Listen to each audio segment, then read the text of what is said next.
आज मैं आपको बताऊंगा, अगर आपको शक है कि हमारे घर में फुला जगह तावीज दबा दिए गए हैं, उनको दफन कर दिया गया है, उन दफन शुदा तावीज को आप कैसे निकाल सकते हैं। जाहिर है हर काम करने का एक तरीका होता है, आपको कोई नुकसान भी ना हो और आपके घर से वो दफन शुदा तावीज भी निकल जाएं और उनके असरात भी खत्म हो जाएं। तो मेरे मोहतरम भाइयों, अगर आपके घर में आपको किसी भी जगह पे शक होता है कि यहाँ पर तावीज़ात दबा दिए गए हैं, दफना दिए गए हैं, आपको पता है कि हमें बाद दफा शक होने लगता है, तो आपको कहीं भी जाने की जरूरत नहीं। अगर आप थोड़ी सी पढ़ाई कर सकते हैं तो मैं आपको वो पढ़ाई दे देता हूँ, तो वो पढ़ाई आप करें, तरीका भी बता देता हूँ। तो इंशाल्लाह अल्लाह न करे अगर आपकी घर की किसी भी कोने में किसी भी जगह में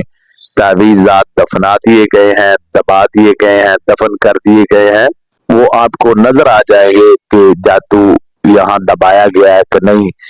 तो मेरे मोहतरम भाइयों, जब आपको शक होने लगे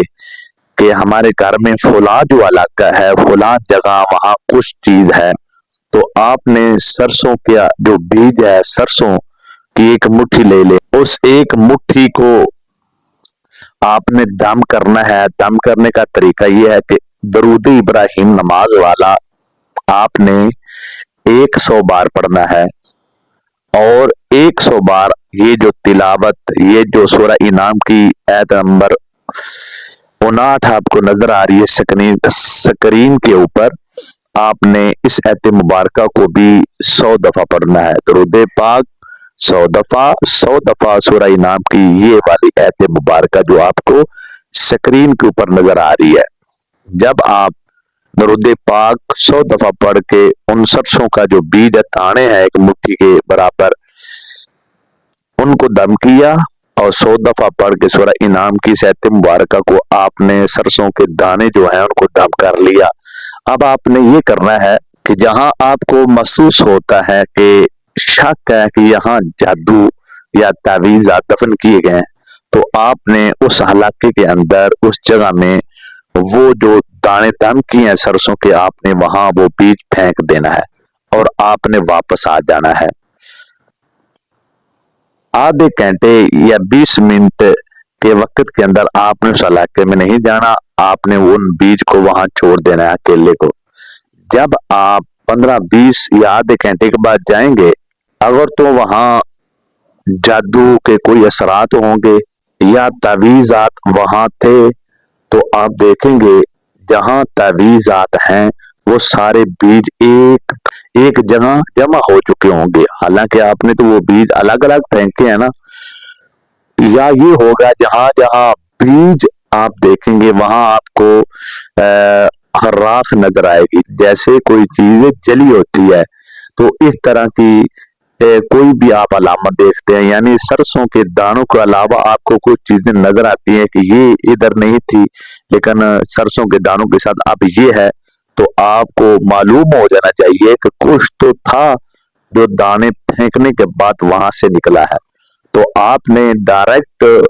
वो जो सरसों के दाने आपने दम करके फेंके हैं या और कुछ निकला है, आपने डायरेक्टली उनको हाथ नहीं लगाना। आपने करना ये है कि एक गिलास पानी लें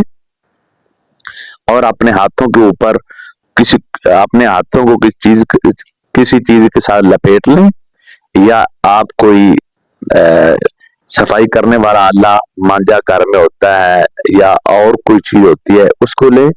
सबसे पहले आपने 7 बार सूरह फातिहा, 7 बार आयत कुर्सी, 7 बार सूरह बकरा की आखिरी 2 आयत और 7 बार आखिरी तीनों कुल वो पानी के ऊपर पड़े और वहां पानी को फेंक दे, ताकि वहां के असरात जो है मुकम्मल खत्म हो जाए। वो पानी खुद पिए, अपने आप को दम करें। ये करने के बाद फिर वो बीज और जो मवाद वहां से निकला है उसको उठाएं और बहते पानी में बहा दे। इससे होगा ये कि आपके वो तमाम तर जो असरात हैं वो दबाए गए, वो जलाए गए कलाम के जरिए ताबीज़ात असरात, वो सब खत्म हो जाएगा और आपने वहां से हर चीज को निकाल के बहते पानी में बहा दें। 1-2 दिन वहां 7 बार सूरह फातिहा, 7 बार आयतुल कुर्सी, 7 बार सूरह बकरा की आखिरी दुआयात और आखिरी तीनों कुल 7-7 बार पढ़ के वहां पानी फेंकते रहें ताकि मुकम्मल कुल्ली तौर पे वहां से जादू का खात्मा हो जाए। तो ये आप कर सकते हैं। दर बदर की ठोकरें खाने के बजाय ये छोटा सा मुख्तसर और बड़ा आसान अमल है। खवातीन कर सकती हैं, बूढ़े कर सकते हैं, जवान कर सकते हैं। जिनको ये मसला है वो करें, इंशाअल्लाह अल्लाह पाक शिफा अता फरमाएगा।